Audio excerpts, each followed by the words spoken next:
What's going on, everybody? This is Afro Think Tank. Latino man goes on a shooting spree in Riverdale, Maryland.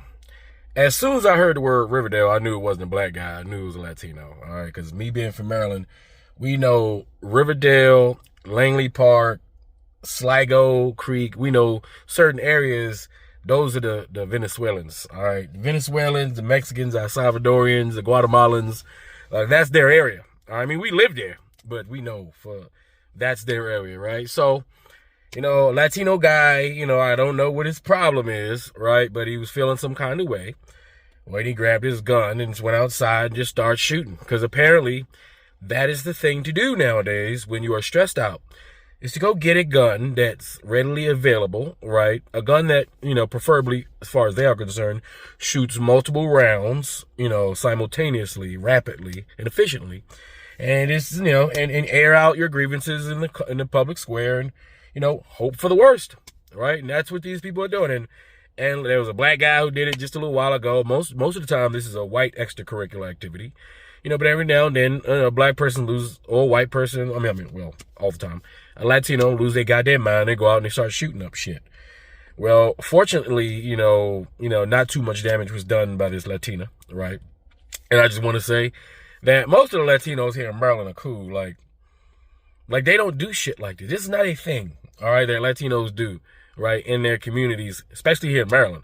Because Latinos, they live with us. They live with black folks. Like, even though they have sectors that's like predominantly like Spanish or whatnot, usually within those sectors in Maryland, those Spanish sectors have, not as recently, pretty much simultaneously been also black sectors as far as Africans. So Africans, continental Africans who migrate to Maryland, and Latinos who migrate to America, who come to Maryland, they kind of live in the same community. So the grocery stores, they all are provided the same foods, the same foods, international grocery stores and stuff like that. And then for the most part, they're mostly peaceful, except for their kids. The kids that are born here end up being like every other American urban child, participating in the American urban culture, as you would say. But most of them are chill. They don't do, this is not normal, all right? And we're getting to the point where society is so stressed out that people who normally don't do stuff like this are starting to do stuff like this, right? Which should be an indicator that, things have to change, or they're going to change, they're going to change. It's just, how is that change going to come about? Is it going to come about because corrupt politicians, which are all politicians globally, are corrupt for the most part? All the apparatuses are globally are corrupt because humans are fallible, right? And we always try to, get over easy. We always try to, do things to benefit ourselves. Egos truly dominates, global society, right? Not everybody has reached the enlightenment of community and understand what that means and all that stuff. And the society in which we live in, it's compressing everybody. And it's not just America. It's the Western system, the capitalism. It's squeezing everybody. Everybody is being squeezed, given less options, less avenues to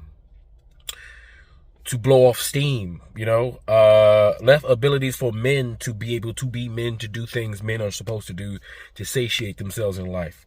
Less abilities for women to be able to do things to satiate themselves in life.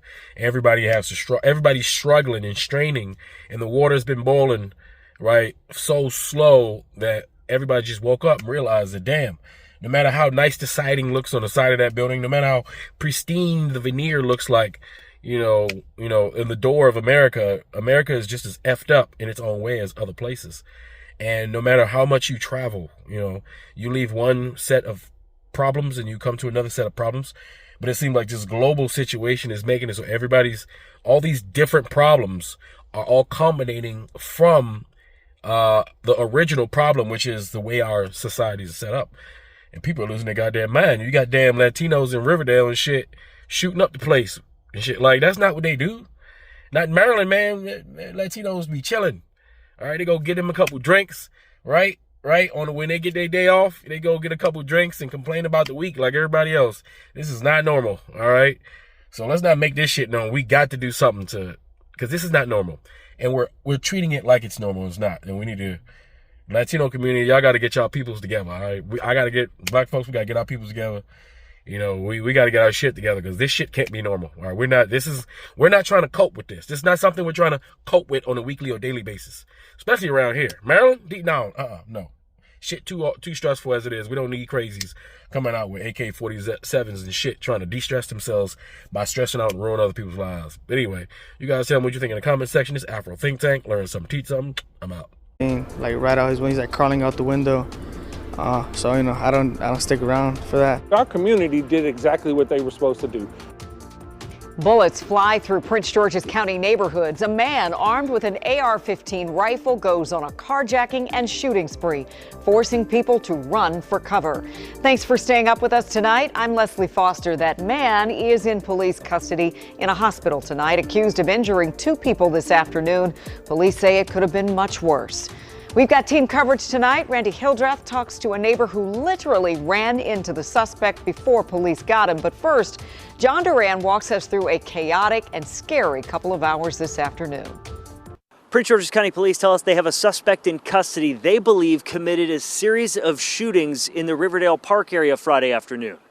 They believe that suspect shot at least a half dozen people, wounding 2. Police say around 2:30 they began getting calls of a man firing shots in the 5100 block of Pierce Avenue. About 20 minutes later, police believe that suspect, armed with a rifle, shot at a 64-year-old man who was injured by shattered glass. Minutes later, investigators believe that suspect got into a car crash at 67th and Patterson, then got out of the car and started firing shots at least 4 people, striking 1. There were officers from multiple police departments responding: Greenbelt Police, Cheverly Police, Seat Pleasant Police, Prince George's County Police. Everybody was going towards this individual armed with the AR-15 rifle that was randomly shooting at people. Not one officer hesitated to go put their life on the line to protect the community. Police say the suspect also committed multiple carjackings, including one near Kenilworth and Good Luck Road, where he shot at a woman before allegedly stealing her car. An unarmed, off-duty Prince George's County police officer saw what happened and began following the suspect. Authorities tell us the suspect stopped in the 900 block of Edmondson Road, got out of the car, and fired shots at the off-duty officer. Prince George's County Police say that's when U.S. Park Police arrived. They say the suspect pointed his rifle at those officers, but believe he ran out of ammo. He was then taken into custody. Police Chief George Nader highlighted the work of his off-duty officer who sacrificed his life to potentially save others. His words to me, I won't quote, but I was not going to let him get away, Chief. So, and he, even after was shot at, he was unarmed, but still understood the magnitude of this incident and the threat to the community, still engaged with the apprehension with the United States Park Police. I've not seen bravery like that in my 33 years of service. Prince George's County Police tell us they believe there's more witnesses and video of the incidents still out there. They also believe there could be more victims too. In Prince George's County, John Duran, WUSA 9. Randy Hildreth was in the neighborhood minutes after the suspect was stopped. She talked to a man who came face to face with him. I want you to take a look at this. Right over my shoulder, you can see that flipped vehicle. Now, I spoke with a man who says he was involved in this crash with the suspect. He says initially he tried to help the suspect, but found himself running for his life. I walk up to the car, I'm about to ask if he's all right. And when I hear like a shot go off, and I get started for a little bit. And then that's when I see like the AR-15, like right out his window. He's like crawling out the window. David Arias-Paz says he was just 5 minutes from home when he was involved in a crash with a suspect in Friday's shooting spree across Prince George's County. Arias-Paz says the suspect sideswiped him before flipping off 67th and Patterson in Riverdale. He says after the suspect crawled out of the vehicle, he continued shooting. I'm not sure how much a magazine holds, but I heard it until he ran out of ammo. Arias-Paz says as he ran, he tried to warn others. And I told him like to run, back because there's a shooter, and told him I was getting shot at because I can hear the bullets flying past me. And tried to find somewhere to hide in the neighborhood, but said most people turned him away in fear. Get away from me, you know, because I'm asking them for help. Like, I'm trying to hide, you know. Arias Paz says he was able to let his mother know what was going on, who sent his brothers to find and help him. I gave him a hug immediately. I'm like, yo, like, are you good? I was scared. I was like, man, I don't want to lose my little brother, man. At the end of the day, my brother's good. Just next time if somebody needs help, you know, it doesn't cost anything to be kind, you know. Arias Paz says he is still processing the events of the day. Does it feel real? Nah, it don't feel real. It happened like so quick. Police say there may be more victims and witnesses to today's crime spree. So they're asking if you were impacted or believe you saw something and know something to please contact them. Reporting in Prince George's County, Randy Hildreth, WUSA 9. Very scary moment. Free Sudan! Boycott diamonds and gold! Free Sudan! Boycott diamonds and gold! We most definitely cannot forget about the people of Sudan.